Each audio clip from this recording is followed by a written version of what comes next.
ছাত্ৰ মুক্তি, শিক্ষক মুক্তি, শিক্ষক মুক্তি, ইনকলাব, ৰাইটাৰ দল, ৰাইটাৰ দল, ৰাইটাৰ দল, ইনকলাব, ইনকলাব।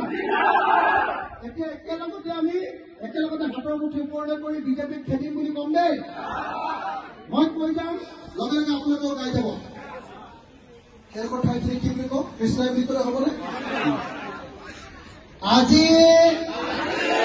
8 জুলাই 2025 তাৰিখে গোৱালপাৰা জিলাৰ ছাত্ৰ মুক্তি সংগ্ৰাম সমিতিৰ কৃষ্ণাই অধিৱেশনৰ মুকলি সভাত উপস্থিত থকা সকলো ৰাইজে সংকল্প লৈ শপত খাই কচম খাই যে 2026 চনত আমি সকলোৱে মিলি সাম্প্ৰদায়িক বিজেপি আৰু AIDF-ক ব্ৰহ্মপুত্ৰত দলিয়াই পেলাম।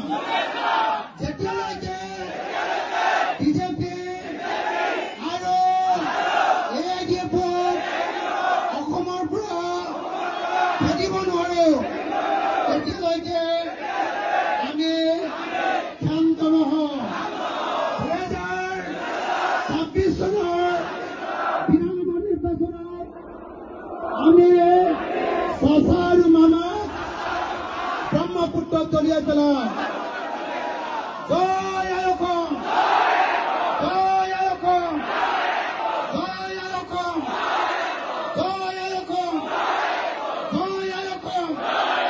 ইনকলাব, ইনকলাব, ইনকলাব। ৰাইজৰ ঐক্য, ৰাইজৰ ঐক্য।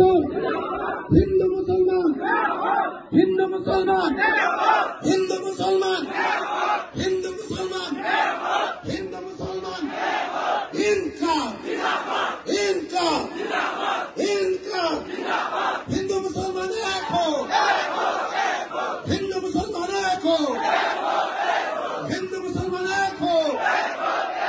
সকলো ৰাইজ বিজেপিৰ বিৰুদ্ধে ওলাই আহক, সকলো ৰাইজে বিজেপিৰ বিৰুদ্ধে ওলাই আহক।